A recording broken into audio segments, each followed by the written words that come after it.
আলাইকুম রহমতুল্লাহি ওয়া বারাকাতুহু। এমন কে আছে যার দুশ্চিন্তা নেই অথবা যিনি বিপদে আপদে তিনি আপতিত হচ্ছেন না? এই বিপদ আপদ অথবা টেনশনের সময়, অ্যাংজাইটির সময় আমাদের করণীয় কি? আলহামদুলিল্লাহ ওয়াসসালাতু ওয়াসসালামু আলা রাসূলিল্লাহ ওয়া আলা আলিহি ওয়া সাহবিহি ওয়া মান ওয়ালা, আম্মা বা'দ। আল্লাহ সুবহানাহু ওয়া তাআলা ইউসুফ আলাইহিস সালাতু ওয়াস সালামের পিতার ব্যাপারে বলেছেন, ওয়া বিয়াদাত আইনাহু মিনাল হুজনি ওয়া হুয়া কাযীম, যে তার টেনশনের কারণে, পেরেশানির কারণে, অ্যাংজাইটির কারণে তার চোখ সাদা হয়ে গিয়েছিল। চোখ সাদা হয়ে যাওয়া মানে তিনি অন্ধ হয়ে গিয়েছেন। এবং তিনি ছিলেন বিক্ষুব্ধ এই জন্যে যে তার সন্তানকে তিনি হারিয়েছেন, অর্থাৎ তার সন্তান ইউসুফ আলাইহিস সালামকে তার ভাইয়েরা হত্যা করেছে বলে তিনি ধারণা করেছিলেন। আবার আমরা যদি দেখতে পাই অন্যান্য ক্ষেত্রেও আমরা রাসূলুল্লাহ সাল্লাল্লাহু আলাইহি ওয়াসাল্লামের জীবনে এরকম আমুল হুজন, অর্থাৎ একটি দুঃখের বছর অথবা একটি কষ্টের বছর ছিল, একটি পরীক্ষার বছর ছিল এবং সেটি তার জন্য একটি অ্যাংজাইটির বছরও ছিল। কারণ সেই বছরে তার স্ত্রী মারা গিয়েছেন, তার প্রিয়তমা স্ত্রী, এবং মারা গিয়েছিলেন তার চাচা, যিনি ওয়ালের মতো করে তাকে প্রোটেকশন দিয়ে এবং তাকে তার পক্ষে প্রতিরোধ তৈরি করে গিয়েছিলেন। এভাবে আমরা মানুষের জীবনে দেখতে পাই তারা বিভিন্নভাবে বিভিন্ন সমস্যায় অথবা বিভিন্ন পরীক্ষায় তারা অবতীর্ণ হন। যেমনভাবে ইব্রাহিম আলাইহিস সালামকে আল্লাহ তাআলা পরীক্ষা করেছেন, ওয়া ইয ইবতালা ইব্রাহিমা রাব্বুহু বিকালিমাতিন ফাআতাম্মাহুন্না। ইব্রাহিম আলাইহিস সালামকে তার রব পরীক্ষা করেছেন অনেকগুলো বাণী দিয়ে, অতঃপর তিনি সেগুলোকে পূর্ণ করেছেন। আল্লাহ তাআলা বলেছেন, ওয়ালা নাবলুওয়ান্নাকুম বিশাইইম মিনাল খাউফি ওয়াল জুই, আমি তোমাদেরকে অনেক কিছু দিয়ে পরীক্ষা করব, যেমন ক্ষুধা, যেমন ভয়, ইত্যাকার। এবং আল্লাহ সুবহানাহু ওয়া তাআলা বলেছেন, ইন্না ফি যালিকা, এর মধ্যে রয়েছে লাবালাউন, বালা রয়েছে, ওয়া ফি যালিকা বালাউম মির রাব্বিকুম আযীম, এগুলোর মধ্যে ছিল তোমাদের রবের পক্ষ থেকে একটা বিশাল বড় পরীক্ষা। এমন অনেক বক্তব্য কিন্তু কোরআনে আছে। ফলে এই যে পরীক্ষা অথবা বিপদ আপদ যখন হয়, সেগুলো থেকে উত্তরণের উপায় কি অথবা এই সময় আমাদের করণীয় কি, এরকম কয়েকটি বিষয় বলবো। প্রথমত আমরা বলতে চাই যে পরীক্ষা কিন্তু অথবা বিপদ বা অ্যাংজাইটির কথা আমরা বলছি, এটি কিন্তু মানুষের জীবনে বিভিন্ন ক্ষেত্রে আসে। কখনো কখনো আপনার নিজের ব্যাপারে আসতে পারে, যেমন ধরুন আপনি কখনো কোনো বিপদে পড়েছেন বা আপনার শরীর অসুস্থ হয়ে পড়েছে। হতে পারে যে আপনি ব্যবসায় খুব ভালো করছেন না, অথবা ধরুন আপনি চাকরি বাকরি পাচ্ছেন না। হতে পারে যে আপনার বিলম্বে বিবাহ হচ্ছে বা বিবাহ হচ্ছে না। এমন হতে পারে যে ধরুন আপনি পড়াশোনায় খুব ভালো করতে পারছেন না, কোনো ভালো কলেজ বা ইউনিভার্সিটিতে ভর্তি হতে পারছেন না, কোনো ভালো মাদ্রাসায় ভর্তি হতে পারছেন না। বিদেশে আপনি হয়তো বড় শিক্ষক হওয়ার জন্য অথবা বড় কোনো বিদ্যালয়ে পড়তে যেতে চাচ্ছেন, যেন আপনি অনেক বড় দাঁড়ি হতে চান। ইত্যাকার অনেক কিছুতে কিন্তু আপনি পিছিয়ে যাচ্ছেন বা আপনি কাঙ্ক্ষিত জিনিসটি পাচ্ছেন না। আবার হতে পারে যে আপনার পরিবারের ক্ষেত্রে আপনি খুব বিপদের মুখোমুখি হয়েছেন বা পরীক্ষার মুখোমুখি হয়েছেন, এভাবে যে আপনার পিতামাতা অথবা আপনার স্ত্রী বা সন্তান তারা অসুস্থ বা স্বামী অসুস্থ হতে পারে, অথবা ধরুন আপনার পরিবারের কেউ কথা শুনছে না, যেমন সন্তানরা তারা অবাধ্য হয়ে যাচ্ছে। হতে পারে এমনও যে আপনার স্ত্রী আপনার কথা শুনছে না বা দিনদারির মধ্যে নাই তিনি, অথবা স্বামী দিনের মধ্যে নাই, এরকম অনেক কিছু হতে পারে, তাই না? আপনার ব্যবসা বাণিজ্য সেগুলোতে ধরুন আপনি হয়তো ভালো করতে পারছেন না, কেউ হয়তো আপনার ক্ষতি করার জন্য আপ্রাণ চেষ্টা করে যাচ্ছে, আপনি বুঝতে পারছেন। এরকম হাজারো টেনশন থাকতেই পারে। এই যে টেনশন আছে অথবা অ্যাংজাইটি আছে অথবা আপনি যেগুলোকে বিপদ মনে করছেন, এগুলো থেকে উত্তরণের উপায় কি বা এই ক্ষেত্রে আমাদের করণীয় কি, সেরকম কয়েকটি বিষয় আপনাদের সাথে আমরা আলোচনা করতে চাই। প্রথমত আমাদের জানা দরকার যে আল্লাহ সুবহানাহু ওয়া তাআলা এর পক্ষ থেকে এই পরীক্ষাগুলো আসে, অতএব আমরা যেন মহান আল্লাহ সুবহানাহু ওয়া তাআলা এর পরীক্ষার ক্ষেত্রে যেন আমরা সন্তুষ্ট থাকি, আমরা যেন এতটুকু নিশ্চিত করে বিশ্বাস করি যে এটি আল্লাহ সুবহানাহু ওয়া তাআলার পক্ষ থেকে এসেছে। অতএব আল্লাহ সুবহানাহু ওয়া তাআলা এটি আমাদের জন্য তিনি সিদ্ধান্ত নিয়েছেন। যেমনিভাবে সালাফরা তারা মনে করতেন যে তাদের প্রত্যাশা অনুসারে কোনো জিনিস যদি না ঘটতো তখন তারা 10 গুণ বেশি খুশি হতেন, এই জন্য যে তার প্রত্যাশা অনুসারে হয়নি বা তার সিদ্ধান্ত অনুসারে হয়নি, তার পরিকল্পনা অনুসারে হয়নি, কিন্তু আল্লাহর প্ল্যান অনুসারে হয়েছে। আর আল্লাহর প্ল্যান তো ব্যক্তির প্ল্যানের চেয়ে অনেক অনেক উত্তম, সেই জিনিসটি তারা ভেবে নিতেন। আমাদেরও মনে হচ্ছে এরকম একটি বিষয় মেনে নেওয়া দরকার। ইবনুল কাইয়্যিম রাহিমাহুল্লাহ তিনি তার মাদারিজ সালিকিন গ্রন্থে এই কথাটি উল্লেখ করেছেন। 2 নম্বর যে বিষয়টি তা হচ্ছে যে আল্লাহ সুবহানাহু ওয়া তাআলা যিনি আপনাকে পরীক্ষা করছেন তিনি কিন্তু আরহামুর রাহিমিন, আহকামুল হাকিমিন, তিনি আপনার চেয়েও আপনাকে অনেক বেশি ভালোবাসেন, তিনি আপনার চেয়েও আপনার কল্যাণ অনেক বেশি কামনা করেন এবং তিনি উত্তম সর্বোত্তম বিচারক। আপনার জন্য কোনটি কল্যাণ করে তিনি সেটি জানেন। ফলে আপনার আপন পিতামাতা তার চেয়েও তিনি কিন্তু অনেক বেশি আপনাকে ভালোবাসেন, অনেক বেশি রহম করেন। সে বিশ্বাস নিয়ে আপনাকে এই যে বিপদ অথবা যদি কোনো পরীক্ষার মুখোমুখি হন তাহলে সেটিকে আপনাকে ধরে নিতে হবে। 3 নম্বর যে বিষয়টি তা হচ্ছে যে আপনাকে মনে রাখতে হবে যে এটি আল্লাহ সুবহানাহু ওয়া তাআলার পক্ষ থেকে একটা মেডিকেশন, একটা দাওয়া, যেই দাওয়াটি আপনাকে আল্লাহর কাছাকাছি নিয়ে যাবে। কারণ কি জানেন, কখনো কখনো আমরা মহান আল্লাহ তাআলাকে ভুলে যাই, তখন আল্লাহ সুবহানাহু ওয়া তাআলা ঝাঁকুনি দিয়ে অথবা কোনো একটা বিপদের মধ্যে ফেলে কোনো একটা পরীক্ষার মাধ্যমে তিনি তার কাছাকাছি আমাদেরকে নিয়ে যান। এই জন্যে কখনো কখনো আমরা আল্লাহকে যখন ভুলে যাই, যেটি আমাদের জন্য ভয়াবহভাবে একটি ক্ষতিকর একটি পথ। যেমন ধরুন আপনি একটি ভুল পথে যাচ্ছেন, কেউ আপনাকে একটা হেঁচড়া টান দিয়ে সেখান থেকে নিয়ে এসেছে। কেন নিয়ে এসেছে? কারণ আপনি অন্যথায় বিপদের মুখে যাবেন। আপনার সন্তান হতে পারে আগুন স্পর্শ করতে যাচ্ছিল অথবা ধরুন কোনো ধারালো কোনো অস্ত্র ধরতে যাচ্ছিল, আপনি তখন তাকে একটা হেঁচকি টান দিয়ে সেখান থেকে নিয়ে এসেছেন। কেন? কারণ সে তো জানে না, তাকে রক্ষা করার জন্য আপনি এটি করেছেন। আল্লাহ সুবহানাহু ওয়া তাআলাও কখনো কখনো আপনাকে বা আমাকে পরীক্ষা বা বিপদে ফেলেন, এটি আমাদের জন্য কল্যাণকর এবং এটি আমাদের জন্য মেডিকেশন বা এটি আমাদের জন্য রোগ মুক্তির মতো করে কাজ করবে। আমাকে জানতে হবে যে এগুলো আমাদেরকে ধ্বংস করে দেওয়ার জন্য আসেনি, বরং আমাদেরকে পরীক্ষা করার জন্য এসেছে আমরা কতটুকু ধৈর্যশীল। আল্লাহ সুবহানাহু ওয়া তাআলা আমাদের ধৈর্য পরীক্ষা করেন এবং ইন্নামা সাবরু সবর, ইন্নামা জাযাউ সাবরি সবর, বা ধৈর্যের যে ফলাফল, সে ফলাফল তো আপনি জান্নাত হিসেবে ইনশাআল্লাহ পাবেন। ইন্নামা ইউওয়াফাস সাবিরুনা আজরাহুম বিগাইরি হিসাব। আল্লাহ তাআলা ধৈর্যশীলদেরকে তাদেরকে সর্বোত্তম প্রতিদান প্রদান করবেন বেগাইরি হিসাব, অর্থাৎ কোনো ধরনের হিসাব নিকাশ ছাড়াই তাদেরকে আল্লাহ তাআলা তাদের প্রতিদান পরিপূর্ণভাবে প্রদান করবেন। সেজন্য এই বিশ্বাসটি আমাদেরকে অবশ্যই রাখতে হবে। আল্লাহ তাআলা আপনাকে পরীক্ষার জন্য নির্বাচন করেছেন, এটি তো অনেক অনেক বড় বিষয়। এই জন্য আপনাকে সন্তুষ্ট চিত্তে এটিকে ধারণ করতে হবে। পঞ্চম যে বিষয়টি বলতে চাই তাহলে যে আল্লাহ সুবহানাহু ওয়া তাআলা আপনাকে তিনি প্রশিক্ষণ দিয়ে এভাবে যোগ্য করে নিতে চান যে আপনি সকল অবস্থায় আপনার রবের প্রতি আপনি সন্তুষ্ট এবং সকল অবস্থায় আপনার রবের প্রতি আপনি আনুগত্যশীল। কারণ একদল লোক তারা কেবলমাত্র ভালো অবস্থায় আল্লাহ তাআলার ইবাদত করে, আরেকদল লোক কেবল খারাপ অবস্থায় আল্লাহকে ডাকে। আপনি যেন ভালো অবস্থায় ফিদ দররাই ওয়াস সাররাই, সকল ভালো অবস্থায় এবং সকল মন্দ অবস্থায় যেন আপনি আল্লাহকে ডাকতে পারেন, সেই রকম একটি প্রশিক্ষণে আপনাকে অভ্যস্ত করে নেয়াই মহান আল্লাহ সুবহানাহু ওয়া তাআলার লক্ষ্য উদ্দেশ্য। সেজন্য আল্লাহ তাআলা এই বিপদ বা এই পরীক্ষা আপনাকে অবতীর্ণ করে থাকেন। ষষ্ঠ যে বিষয়টি আমাকে জানতে হবে তা হচ্ছে যে মনে রাখতে হবে যে আল্লাহ তাআলার সবচেয়ে নিকটবর্তী যারা, তাদের পরীক্ষা অনেক অনেক বেশি হয়। রাসূলুল্লাহ সাল্লাল্লাহু আলাইহি ওয়াসাল্লাম বলেছেন, আশাদুল বালাই আল আম্বিয়া উসুমাল আমসাল ফাল আমসাল, সবচেয়ে বেশি বিপদ হয় নবী রাসূলদের বা পরীক্ষা হয় নবী রাসূলদের, তারপরে যারা আল্লাহ তাআলার সবচেয়ে বেশি নিকটবর্তী তাদের, তারপরে যারা আল্লাহর সবচেয়ে বেশি নিকটবর্তী তাদের। এবং তিনি বলেন ইউবতাল রাজুলু আলা হাসবি দীনিহি, একজন ব্যক্তির দিনদারিতা যত বেশি তার পরীক্ষা তত বেশি। ফা ইন কানা ফি দীনিহি সালবান অথবা সালাবাতুন, তার দিনে যদি কাঠিন্য থাকে অর্থাৎ দিন যদি শক্তিশালী হয়, ইশতাদা বালাহু, তখন তার পরীক্ষা বাড়ে। আর যদি তার দিনটি সেরকম না হয় বরং দিনের মধ্যে রেক্কা আছে, তখন আল্লাহ সুবহানাহু ওয়া তাআলা তাকে তার আলা হাসবি দীনিহি, তার দিনদারি অনুসারে আল্লাহ তাআলা পরীক্ষা করেন। তার মানে আপনি যদি পরীক্ষা বেশি হয় তাহলে you are most welcome and congratulations to you, কারণ আপনি আল্লাহ তাআলার সবচেয়ে নিকটবর্তী হয়ে গেছেন। রাসূলুল্লাহ সাল্লাল্লাহু আলাইহি ওয়াসাল্লাম আব্দুল্লাহ ইবনে মাসউদ রাদিয়াল্লাহু, তিনি বলছেন আমি রাসূলের কাছে গেলাম এবং তিনি অসুস্থ। আমি তাকে বলেন ইয়া রাসূলুল্লাহ ইন্নাকা তুআকু ওয়াকান শাদীদা, আপনি তো প্রচুর কষ্ট পাচ্ছেন। রাসূলুল্লাহ সাল্লাল্লাহু আলাইহি ওয়াসাল্লাম বললেন আজাল ইন্নী উআকু কামা ইউআকু রাজুলানি মিনকুম, হ্যাঁ তোমাদের দুজন অসুস্থ হলে যেমনিভাবে দুজন যতটুকু কষ্ট পায় আমি একা ততটুকু কষ্ট পাই। এটি হচ্ছে রাসূলুল্লাহ সাল্লাল্লাহু আলাইহি ওয়াসাল্লামের কথা। এবং ব্যক্তি যদি কখনো কোনো অসুস্থতায় পড়ে তাইলে এর মাধ্যমে আল্লাহ সুবহানাহু ওয়া তাআলা তার গুনাহগুলো মাফ করে দেন। সপ্তম যে বিষয়টি তা হচ্ছে যে আপনি নিশ্চয়ই কল্যাণের মধ্যে আছেন। আপনি যদি পরীক্ষার মুখোমুখি হন তাহলে নিশ্চিত থাকুন যে আপনি কল্যাণের মধ্যে আছেন। রাসূলুল্লাহ সাল্লাল্লাহু আলাইহি ওয়াসাল্লাম তিনি বলেছেন আজাবান লিআমরিল মুমিন, একজন মুমিনের বিষয়টি খুবই অবাক করার মতো। কারণ তার যদি কখনো বিপদ ঘটে তাহলে সে ধৈর্য ধারণ করে তার জন্য কল্যাণকর, তার যদি কখনো ভালো কিছু ঘটে তাহলে সে শুকর আদায় করে আল্লাহর জন্য, এটি তার জন্য কল্যাণকর। অতএব সর্বদা সে কল্যাণের মধ্যে থাকে। আপনিও কিন্তু কল্যাণের মধ্যে থাকতে পারেন যদি আপনি কোনো বিপদ অথবা ধরুন আপনি কোনো পরীক্ষার মুখোমুখি হয়েছেন অথবা কোনো টেনশন আপনার মধ্যে আছে, আপনি কোনো অ্যাংজাইটির মধ্যে পড়ে গেছেন অথবা ধরুন আপনার খুবই চারিদিকে যে পরিবেশ আপনি দেখতে পাচ্ছেন বা চারিদিকে আপনি যা কিছু দেখতে পাচ্ছেন সব কিছু কিন্তু আপনি মনে করছেন যে নেগেটিভ, এরকম একটি অবস্থা ধৈর্য ধারণ করলে আপনার জন্য সেটি কল্যাণকর হবে ইনশাআল্লাহ।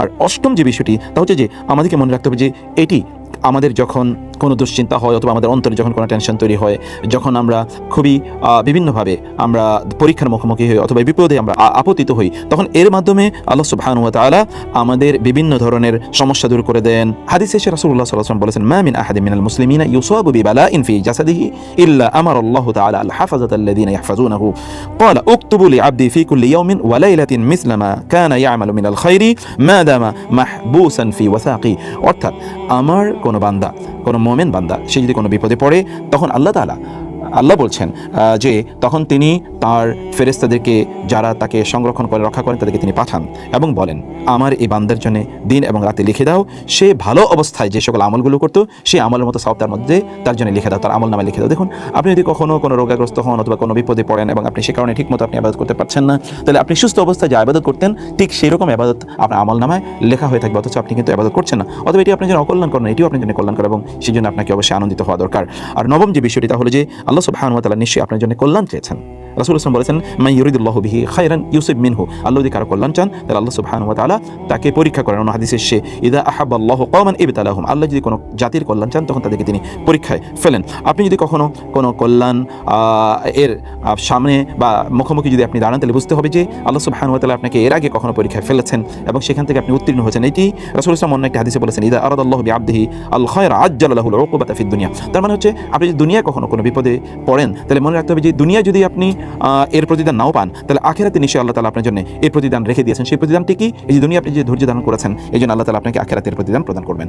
দশম যে বিষয়টি তা হচ্ছে যে যখন কোনো একজন ব্যক্তি কোনো একটি মর্যাদায় পৌঁছতে চায়, মানে আল্লাহ চান এই ব্যক্তির মর্যাদাটা বাড়িয়ে দিতে, তখন আল্লাহ সুবহানাহু ওয়া তাআলা তাকে পরীক্ষায় ফেলেন। মানে ধরুন আপনি তো প্রমোশন হয় না দুনিয়ার জীবনে, এই দুনিয়ার জীবনে প্রমোশন, আল্লাহর কাছে আপনার প্রমোশন, আল মুকাররাবুন, আপনি আরও নিকটবর্তী আল্লাহ হতে চান, আরও নিকটবর্তী হতে চান, তাহলে আল্লাহ তাআলা আপনাকে পরীক্ষা করবেন। রাসূলুল্লাহ সাল্লাল্লাহু আলাইহি ওয়াসাল্লাম সে কথা বলেছেন, ইন্নার রাজুলা লা ইয়াকুনু লাহু ইনদাল্লাহি আল মানজিলাতা ফামা ইয়াবলুগুহা বিল আমালি ফালা ইয়াজালু ইয়াবতারিহি বিমা ইয়াকরাহু হাত্তা ইউবলিগাহু ইয়াহু। কোনো একজন ব্যক্তি কোনো একটা মর্যাদায় পৌঁছার কথা, কিন্তু তার আমলের মাধ্যমে সেই মর্যাদায় পৌঁছতে পারছে না, ফলে আল্লাহ সুবহানাহু ওয়া তাআলা তাকে পরীক্ষা ফেলেন এবং পরীক্ষা ফেলার মাধ্যমে আল্লাহ তাআলা তাকে সেই মর্যাদা নিয়ে যান। ফলে আপনি কিন্তু পরীক্ষায় অবতীর্ণ হয়ে অথবা বিভিন্ন বিপদ আপদের মুখোমুখি হয়ে আপনি বিভিন্ন সমস্যায় পড়ে আপনি কিন্তু আল্লাহর আরও নিকটবর্তী, আরও প্রিয়ভাজন হয়ে যেতে পারেন। কেবল আপনাকে কি করতে হবে? ধৈর্য ধারণ করতে হবে, শুকর আদায় করতে হবে, আল্লাহর কাছে প্রার্থনা করতে হবে। বিষয়গুলো কেবল এরকমই। 11তম যে বিষয়টি হলো যে এই বিপদ আপদ এটি কিন্তু আপনার গুনার কাফারা, অর্থাৎ আপনি যদি এর আগে কখনো কোনো গুনাহ করে থাকেন তাহলে আল্লাহ তাআলা এর মাধ্যমে আপনার গুনাহগুলো দূর করে দেবেন। রাসূলুল্লাহ সাল্লাল্লাহু আলাইহি ওয়াসাল্লাম বলেছেন, কোন একজন মুমিনের যদি কখনো কোনো বিপদ ঘটে, তার যদি কোনো শারীরিক অসুস্থতা ঘটে, কোনো এমনকি কোনো কাঁটা যদি তার বিদ্ধ করে, তাইলে এর মাধ্যমে কাফফারাল্লাহু বিহা খাতায়াহু, আল্লাহ তাআলা এর মাধ্যমে তার গুনাহগুলো দূর করে দেবেন, তার গুনাহ দূর হয়ে যাচ্ছে। সুবহানাল্লাহ, এটি আপনার জন্য অপরচুনিটি। আমরা গুনাহ করি না এমন কি আছে? কুল্লু বানি আদম খাতা, সকল বানি আদমই কিন্তু অপরাধ করেই থাকে। ফলে আপনি কিন্তু ইনশাআল্লাহ গুনাহ থেকে মুক্তি পেয়ে যেতে পারেন যখন আপনি বিপদে পড়ে ধৈর্য ধারণ করবেন। 12তম যে বিষয়টি তা হচ্ছে, হতে পারে যে এই যে আপনি যে বিপদের মুখোমুখি হয়েছেন বা পরীক্ষার মুখোমুখি হয়েছেন অথবা আপনি যে সমস্যার মুখোমুখি হয়েছেন, এর মাধ্যমে আল্লাহ তাআলা আপনাকে বড় একটি বিপদ থেকে বাঁচিয়ে দিচ্ছেন। অর্থাৎ এরপরে আরো একটা বড় বিপদ হওয়ার কথা ছিল, আপনি কেবল যে ধৈর্য ধারণ করেন তাহলে এর মাধ্যমে আল্লাহ সুবহানাহু ওয়া তাআলা বিশাল বড় একটি বিপদ থেকে আপনাকে রক্ষা করবেন। এবং সালফে সালিহিনের জীবনে এরকম অসংখ্য ঘটনা ঘটেছে, যখন তারা ছোট বিপদে ধৈর্য ধারণ করেছেন আল্লাহ তাআলা বড় বিপদ থেকে তাকে রক্ষা করেছেন। হতে পারে আল্লাহ তাআলা হয়তো ফেরেশতাদেরকে বলবেন যে এই বান্দা যেহেতু এই ছোট বিপদে ধৈর্য ধারণ করেছে, অতএব বড় একটি বিপদ আর হওয়ার কথা ছিল, সেগুলো বাধা দিয়ে দাও এবং সেগুলো তার থেকে দূরে সরিয়ে দাও। এটি কিন্তু আপনার জন্য হতে পারে ইনশাআল্লাহ। এর মধ্যে আপনাকে যদি দেখতে হবে যে এই জাতীয় বিপদ আপদ যখন আপনি বিভিন্ন বিপদ আপদে যখন আপনি পড়বেন অথবা বিভিন্ন পরীক্ষার মুখোমুখি যখন আপনি হবেন, এর মাধ্যমে যেটি হবে তা হলো আল্লাহ সুবহানাহু ওয়া তাআলা আপনাকে আরও অনেক মর্যাদা প্রদান করবেন। এই ব্যাপারে আমরা অসংখ্য বিভিন্ন বর্ণনা আমরা দেখতে পাই। যেমন ধরুন আপনার আরব একটি প্রবাদ বাক্যে এরকম রয়েছে, রিহুল্লাযী তাহাবু ফিল ওয়াজহি তাজআলুল মারআ হাকীমান, যেই বাতাসটি আপনার মুখে এসে আছড়ে পড়বে এই বাতাসটি কিন্তু আপনাকে জ্ঞানীতে পরিণত করে। আরবরা এই কথা বলে থাকেন। তার মানে আপনি হয়তো কোনো একটা বিপদে পড়েছেন, এই বিপদে পড়ার পর বিপদ থেকে উত্তরণের জন্য আপনি যে বিভিন্ন ধরনের পথ এবং পদ্ধতি গ্রহণ করবেন, এই পথ পদ্ধতি কিন্তু পরবর্তীতে আপনাকে আরও কল্যাণের দিকে নিয়ে যাবে, আরও কল্যাণের পথে আপনাকে এগিয়ে নিয়ে যাবে। আপনি ধৈর্য ধারণ করা শিখবেন, সিচুয়েশন ট্যাকেল কীভাবে করতে হয় আপনি শিখবেন, আপনি এক্সপিরিয়েন্স গ্যাদার করবেন, এগুলো সব কিছুই আপনার জন্য অনেক কল্যাণকর। 14তম যে বিষয়টি তাহলে যে আপনি হয়তো বা অতীতে কোনো গুনাহ করেছেন, এই গুনার কারণে আল্লাহ তাআলা আপনাকে এই বিপদে ফেলেছেন এবং এই জন্যে আপনি ওই গুনাহগুলো আর করবেন না। বহু লোকেরা তারা কিন্তু বিপদে পড়ে তারপরে তারা গুনার জীবন থেকে বের হয়ে এসেছে, এরকম অসংখ্য ঘটনা আপনাদের জানা আছে। রাসূলুল্লাহ সাল্লাল্লাহু আলাইহি ওয়াসাল্লাম তিনি আমাদেরকে জানিয়েছেন, এটি আলী রাদিয়াল্লাহু তাআলা কি বর্ণনা আছে, মা নাযালা বালাউন ইল্লা বিযামবিন ওয়া মা রুফিআ ইল্লা বিতাওবাতিন, কোনো বিপদ মানুষের ঘটে গুনার কারণে আর এই বিপদ দূর হয় তাওবার কারণে। আল্লাহ তাআলা বলেছেন, ওয়া মা আসাবাকুম মিন মুসিবাতিন ফাবিমা কাসাবাত আইদিকুম, তোমরা যদি কখনো কোনো বিপদে পড়ে থাকো তাহলে তোমাদের নিজেদের হাতের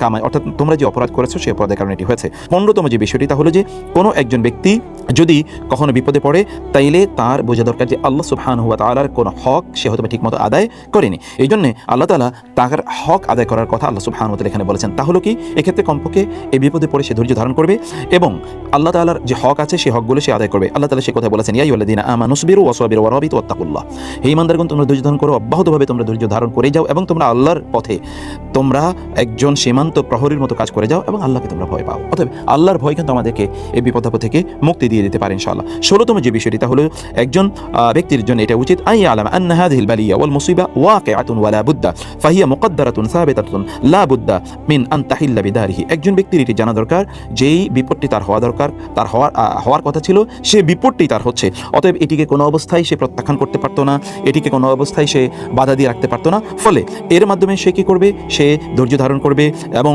এই আল্লাহ সুবহানাহু ওয়া তাআলার তাকদীরের উপর বিশ্বাস স্থাপন করে সে তার ঈমানকে আরও বাড়িয়ে নেওয়ার একটি সুযোগ তার জন্য তৈরি হয়েছে, যেটা আমরা জানি। রাসূলুল্লাহ সাল্লাল্লাহু আলাইহি ওয়াসাল্লাম তিনি বলেন, আল্লাহ তাআলা প্রথম সৃষ্টি করেছেন কলম, অথবা কলমকে বললেন লেখো, কলম বলো কি লিখবো, তখন তিনি বলেন উকতুব মাকাদিরা কুল্লি শাইইন হাত্তা তাকুমা সাআ, তুমি সব কিছুর সকলের যে তাকদীর আছে তাকদীর লিখে নাও, এমনকি কিয়ামত পর্যন্ত যা কিছু ঘটবে সব তুমি লিখে নাও। ফলে আমাদেরকে বুঝতে হবে যে যখনই কোনো কিছু ঘটে এটি কিন্তু আমাদের তাকদীরের মধ্যে ছিল, অতএব আপনার তাকদীরের প্রতি ঈমানটাকে আরও শক্তিশালী করে এই জাতীয় বিষয়গুলো আমাদেরকে মনে রাখতে হবে যে আমরা কিন্তু জানি না যে কোনটা আমাদের জন্য কল্যাণকর, ফলে আল্লাহ তাআলা আমাদের জন্য সবচেয়ে কল্যাণকর কোনটি এটি জানেন। আসা আন তাকরাহু শাইআন ওয়া হুয়া খায়রুল লাকুম, হতে পারে তুমি কোনো জিনিসকে অপছন্দ করছো কিন্তু এটি তোমার জন্য কল্যাণকর। এই বিষয়গুলো আমাদেরকে জেনে বা বিশ্বাস করে আমাদেরকে চলতে হবে ইনশাআল্লাহ। 18তম যে বিষয়টি তাহলে যে আমাদের জানা দরকার এই দুনিয়ার জীবনের প্রকৃতিটা কি। আসলে এই দুনিয়ার জীবনটাকে আল্লাহ তাআলা তৈরি করেছেন, আমরা বিভিন্ন বিপদে পড়বো, বিভিন্ন কষ্টে আমরা যাব এবং বিভিন্ন পরীক্ষা আমরা মুখোমুখি হব, এর মাধ্যমে আমরা আখিরাত অর্জন করে নেব। আল্লাহ তাআলা বলেছেন লাকাদ খালাকনাল ইনসানা ফি কাবাদ, আমি মানুষকে কষ্টের মধ্যে তৈরি করেছি। লাতার কাবুন্না তাবাকান আন তাবাক, তোমরা একটি ধাপ থেকে আরেকটা ধাপে তোমাদেরকে এগিয়ে যেতে হবে, এই ধাপ এগিয়ে গিয়ে তোমরা আল্লাহর নৈকট্য অর্জন করতে পারবে। ফলে আমাদেরকে যদি আখিরাত অর্জন করতে হয় তাহলে আমাদেরকে এই বিপদের মধ্য দিয়ে যেতে হবে। আপনি কেবলমাত্র সুখের বাগিচায় থেকে আপনি আখিরাত অর্জন করে যাবেন, আখিরাতের সর্বোচ্চ স্থান অর্জন করবেন, তা তো হতে পারে না। রাসূলুল্লাহ সাল্লাল্লাহু আলাইহি ওয়াসাল্লাম বলেছেন আর দুনিয়া সিজনুল লিল মুমিন ওয়া জান্নাতুল লিল কাফির, দুনিয়া তো মুমিনদের জন্য এটা কারাগারের মতো আর কাফেরের জন্য এটি জান্নাতের মতো। মুমিনরা তো এখানে বিপদ আপদে থাকবেই, সেটি মুমিনকে অবশ্যই গ্রহণ করে নিতে হবে। 19তম যে বিষয়টি তাহলে আমাদেরকে মনে রাখতে হবে যে এই যেই সময়ে আমরা বসবাস করছি বা আমরা যে জীবন যাপন করছি, এই জীবন যাপন এটি কেবলমাত্র এটা সুখের জন্য নয়। এখানে আমরা সুখ পাওয়ার জন্য অথবা শান্তি পাওয়ার জন্য আমরা এখানে আসি না, আমরা এখানে প্রশান্তি পাবো, সাকিনা আল্লাহ তাআলা আমাদের উপর নাজিল করবেন। কিন্তু তথাকথিত যে সুখের পেছনে আমরা লোকেরা ঘুরছি, সুখ আসলে কি? সুখ তো আমাদের পারফেক্ট যে সুখ বা হ্যাপিনেস যেটাকে আমরা বলছি, এই হ্যাপিনেস তো এটা কেবলমাত্র জান্নাতে আল্লাহ তাআলা আমাদের জন্য ব্যবস্থা করে রেখেছেন। অতএব সেদিকে যাওয়ার জন্য মূলত আমাদেরকে এই বিভিন্নভাবে বিভিন্ন পরীক্ষা অথবা বিপদের মুখোমুখি হয়ে আমাদেরকে সেদিকে যেতে হবে। 20তম যে বিষয়টি তা হলো আমরা যখন এমন কোনো বিপদ আপদের মুখোমুখি হবে তখন ধৈর্যের মাধ্যমে এটার চিকিৎসা আমাদেরকে করতে হবে।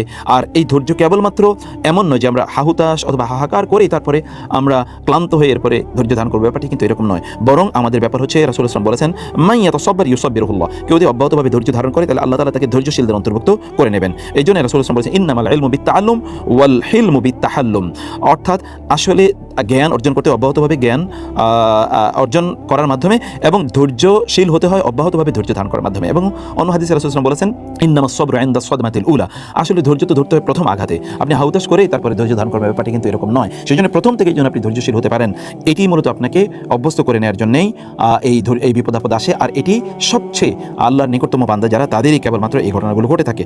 আপনি যখন বিপদে পড়বেন তখন আপনি যেন আল্লাহর কাছে যেন আপনি প্রার্থনা করেন, আল্লাহ সুবহানাহু ওয়া তাআলার কাছে যেন আপনি ফিরে আসেন এবং আল্লাহর কাছে যেন আপনি আপনার প্রয়োজনগুলো তুলে ধরেন। আমরা তো অনেক সময় আল্লাহর কাছে চাই না, আল্লাহর কাছে চাওয়ার বিষয়টা আমরা ভুলেই যাই। আল্লাহর কাছে প্রার্থনা করা, ধরনা ধরা, আল্লাহর কাছে আত্মসমর্পণ করা, এটি কিন্তু আমাদের হয়ে ওঠে না। আমরা যখন বিপদে পড়ি তখন আমরা অনেক বেশি আল্লাহর কথা স্মরণ করি, দেখবেন বিপদে পড়ার পরে লোকেরা আল্লাহকে বেশি স্মরণ করে, সেই কারণে আল্লাহ তাআলা মানুষকে বিপদে দিয়ে দেন। এই জন্য অধিকাংশ লোক যারা অনেক বেশি নিয়ামতের মধ্যে আছে, সম্পদের মধ্যে আছে, সুখের মধ্যে আছে, এই সকল লোক কিন্তু আল্লাহকে ভুলে গিয়েছে এবং আল্লাহর পথ থেকে তারা বিচ্যুত হয়ে গেছে। আপনি যদি এই গোটা পৃথিবীর দিকে তাকান তাহলে দেখবেন যাদের অনেক অর্থবিত্ত, যাদের অনেক ক্ষমতা, প্রভাব প্রতিপত্তি, অনেক বেশি সৌন্দর্য, অনেক বেশি সুস্থ বা স্বাস্থ্যবান এবং বডি বিল্ডার, এদেরকে দেখবেন যে আপনি দিনের পথে নাই। তথাকথিত সুন্দর অথবা সুন্দরীদের অবস্থা গিয়ে দেখেন তারা কতটা অশ্লীলতার মধ্যে নিমজ্জিত, এবং যারা অনেক বেশি সম্পদশালী দেখুন তারা কতটা অপরাধের মধ্যে নিমজ্জিত, যারা অনেক বেশি অ্যাবসলিউট পাওয়ার যারা হোল্ড করে তাদের অপরাধের মাত্রা আপনারা দেখবেন। আল্লাহ তাআলা এর মাধ্যমে আমাদেরকে তার পথে নিয়ে আসতে চান যেন আমরা ভুলে না যাই আমাদের রবকে। এবং 22তম যে বিষয়টি তা হলো যে আমরা যেন তার কাছে কান্নাকাটি করি, আমরা যেন আল্লাহ সুবহানাহু ওয়া তাআলার কাছে আমাদের হাতগুলোকে প্রসারিত করে আমাদের অন্তরটাকে উন্মুক্ত করে দিয়ে যেন আমরা আল্লাহর কাছে আসি। ওয়াকাল রাব্বুকুম উদউনি আস্তাজিব লাকুম, আমাদের রব আমাদেরকে শিখিয়ে দিয়েছেন, নির্দেশ প্রদান করেছেন তোমরা আল্লাহকে ডাকো, আমাকে ডাকো, তাহলে আমি তোমাদের ডাকে সাড়া দেব, মানে আল্লাহ আমাদের ডাকে সাড়া দেবেন বলে তিনি আমাদেরকে জানিয়ে দিয়েছেন। সর্বশেষ যে বিষয়গুলো আমরা বলতে চাই তাহলে যে কোনো একজন ব্যক্তি তিনি যখন অপরাধ করেন তখন এগুলো কিন্তু তার মনে থাকে না কত অপরাধ তিনি করেছেন। এই অপরাধ তিনি করতে থাকেন, কারণ কখনো কখনো অপরাধে করতে করতে তিনি কখনো তার কোনো ব্রেক কষে না, যেমন গাড়ির ব্রেক আছে। আল্লাহ তাআলা এরকম একটা ব্রেক কষিয়ে দিয়ে অপরাধের থেকে আমাদেরকে একটু দূরে রাখতে চান, যে তুমি তো অনেক অপরাধ করে যাচ্ছ, তুমি কিন্তু ধ্বংসের একেবারে চূড়ান্ত জায়গায় চলে আসছো, সেখান থেকে তোমাকে ফিরিয়ে নিয়ে আসা দরকার। আমাদেরকে যখন আমরা কোনো বিপদে পড়বো, এটি কেন পড়ি? কারণ আমরা ওলামায়ে কেরামের সাথে সম্পর্ক রাখি না, দিনদার যারা আছে তাদের সাথে সম্পর্ক রাখি না। ফলে আল্লাহ তাআলা আমাদেরকে দিনদার অর্থাৎ মসজিদে নিয়ে যাওয়ার জন্য, আপনি দেখবেন যখন কেউ হসপিটালে থাকে, আপনার আত্মীয়স্বজন হসপিটালে থাকে অথবা আপনি কোনো বিপদের মুখে পতিত হয়েছেন, তখন আপনি দ্রুত মসজিদে যাবেন এবং আপনি কোরআন হাতে নেবেন, আপনি তখন সুবহানাল্লাহ আলহামদুলিল্লাহ লা ইলাহা ইল্লাল্লাহ ইন্না লিল্লাহি ওয়া ইন্না ইলাইহি রাজিউন লা হাওলা ওয়ালা কুওয়াতা ইল্লা বিল্লাহ ইন্না লিল্লাহি ওয়া ইন্না ইলাইহি রাজিউন অথবা রব্বানা যালামনা আনফুসানা, এরকম আপনি তখন পড়তে থাকবেন। এগুলো আপনাকে তখন এই কাজে উদ্বুদ্ধ করে থাকে। সে কারণে আমাদেরকে যখন আমরা বিপদে পড়ি এই কাজটি আমাদের করা দরকার। 25তম যে বিষয়টি তা হলো আমাদের যখন কোনো বিপদ আপদ ঘটবে তখন আমরা যেন এমন কাজ করি যেগুলো মুতাআদ্দি, মানে আন-নাফউল মুতাআদ্দি, যেগুলো সাদকায়ে জারিয়ার মতো করে কাজ করে, যে কেবলমাত্র একজনের উপকার না অনেক ব্যক্তির উপকার করবে এবং এক সময় না দীর্ঘ সময় জুড়ে সে উপকার করবে। যেমন ধরুন আপনি মসজিদ নির্মাণ করা, মাদ্রাসা নির্মাণ করা, দিনী ইলম বিতরণ করা, কোরআনের মুসহাফ এগুলো প্রিন্ট করা বা দিনী বইপত্র বিতরণ করা, অথবা সেগুলোকে প্রিন্ট করে মানুষের কাছে ছড়িয়ে দেয়, এই কাজগুলো আমাদেরকে করতে হয়। আর 26তম যে বিষয়টি তা হচ্ছে আমাদেরকে অপেক্ষা করতে হবে ধৈর্য ধরে, কখন আল্লাহ তাআলার পক্ষ থেকে আমাদের জন্য কল্যাণ আসবে এবং আমাদের জন্য মুক্তি আসবে। এই ধৈর্য ধারণের মধ্যে মধ্যে কিন্তু আমাদের কল্যাণ রয়েছে, শুধু কল্যাণই না, এর মধ্যে আমাদের ইমানের পূর্ণতা রয়েছে, এর মধ্যে আমাদের তাওয়াক্কুলের বিষয় রয়েছে, এর মধ্যে আমাদের ইয়াকিনের ব্যাপার রয়েছে, এর মধ্যেই কিন্তু আমরা আল্লাহর অনেক সন্তোষভাজন হয়ে যাচ্ছি ধীরে ধীরে। আপনি যদি 10 দিন বিপদে থাকেন, এই 10 দিন কিন্তু আল্লাহ তাআলা আপনাকে আপনি আল্লাহর আরও নিকটবর্তী হওয়া, ইবাদতের মাত্রা আপনি বাড়িয়ে দিচ্ছেন, তাসবিহ তাহলিলের মাত্রা আপনি বাড়িয়ে দিচ্ছেন, ইস্তিগফারের মাত্রা আপনি বাড়িয়ে দিচ্ছেন, এর মাধ্যমে আপনি আল্লাহর আরও অনেক প্রিয়ভাজন ধীরে ধীরে হয়ে যাচ্ছেন। 27তম যে বিষয়টি তা হচ্ছে যে এখানে অনেক বিষয় আছে যেগুলো ধরুন আমরা হয়তো বুঝতে পারি না, যখন আমাদের বিপদ আপদ ঘটে ধীরে ধীরে যখন এগুলো ধীরে ধীরে যখন চলে যায়, তখন আমাদের অন্তরে একটা প্রফুল্ল ভাব চলে আসে, আমাদের অন্তরটা প্রশস্ত হয়ে যায়। যারা বিপদ আপদে ছিল তাদের প্রতি একটু অনুগ্রহ করা, করুণা করা, ইত্তকার মানসিকতা তখন আমাদের তৈরি হয়ে যায়। যেমনিভাবে আমরা রোজার মাসে দেখে আমরা না খেয়ে থাকার মাধ্যমে অন্যদের প্রতি এক ধরনের সহমর্মিতা, এটি প্রকাশের একটি অদম্য একটি স্পৃহা আমাদের মধ্যে তৈরি হয়ে থাকে। আর 28তম যে বিষয়টি তা হলো যে আমাদের কখনো কখনো কিন্তু আমরা বিভিন্নভাবে চলতে চলতে আমরা কিন্তু ক্লান্ত হয়ে যাই। আল্লাহ তাআলা এই ক্লান্তিকর জীবন থেকে আমাদেরকে আল্লাহ তাআলা মুক্তি প্রদান করেন কখনো কখনো কিসের মাধ্যমে, বিভিন্ন বিপদ আপদ বা বিভিন্ন টেনশন দেওয়ার মাধ্যমে। তখন আমরা কি হয়ে যাই, আমরা একটু দৌড়ানো একটু বন্ধ করে দিই। আমরা যে দৌড় শুরু করেছি দুনিয়ার পেছনে, এটি কিন্তু আমরা একটু বন্ধ করি, তখন আমরা আল্লাহ তাআলা মুখী হয়ে থাকি। এবং সর্বশেষ যেই কথা বলতে চাই তাহলে যে এই বিপদ আপদ যখন আমরা মুখোমুখি হই, তখন আল্লাহ তাআলা আমাদেরকে একটু নিজের জীবন নিয়ে চিন্তা করার সুযোগ দেন। আমরা তখন আমরা ভাবি আমাদের কোথায় ত্রুটি হয়েছে, কোথায় বিচ্যুতি হয়েছে, এবং সেগুলো থেকে আমাদের নিজেদেরকে আমরা বিরত রেখে ভালো মানুষ হওয়ার প্রচেষ্টায় আমরা তখন সময় কাটাই। সেজন্য আমাদেরকে এই সবগুলোর মধ্যে কিন্তু বেনিফিট আছে। এখানে আমরা 30টি বেনিফিটের কল্যাণের কথা বলেছি, এই কল্যাণগুলো আমাদের জন্য রয়েছে। আর ধীরে ধীরে এর মাধ্যমে কিন্তু আমরা আল্লাহর প্রিয়ভাজন হয়ে জান্নাতের পথে আমরা চলে যেতে পারি। সেজন্য বিপদ আপদ যখন হয় হাহুতাশ করবেন না। যখন বিপদ আপদ হয় তখন ইন্না লিল্লাহি ওয়া ইন্না ইলাইহি রাজিউন উলাইকা আলাইহিম সালাওয়াতু মির রাব্বিহিম ওয়া রাহমা উলাইকা হুমুল মুফলিহুন। আল্লাহ তাআলা বলেছেন, যারা বিপদ আপদে পড়ে তারপর ধৈর্য ধারণ করে আল্লাহর কাছে তারা ফিরে আসে, আল্লাহ তাআলার স্পেশাল রহমত এদের উপর বর্ষিত হবে এবং এরাই প্রকৃত অর্থে সফল কাম। আল্লাহ তাআলা আমাদেরকে তাদের অন্তর্ভুক্ত করুন। হাদা ওয়া সাল্লাল্লাহু সুবহানাহু ওয়া তাআলা নবিয়ানা মুহাম্মদ ওয়া আলিহি ওয়া সাহবিহি আজমাইন। সুবহানাকাল্লাহুম্মা ওয়া বিহামদিকা আশহাদু আল্লা ইলাহা ইল্লা আনতা আস্তাগফিরুকা ওয়া আতুবু ইলাইক। ওয়া আসসালামু আলাইকুম ওয়া রাহমাতুল্লাহি ওয়া বারাকাতুহু।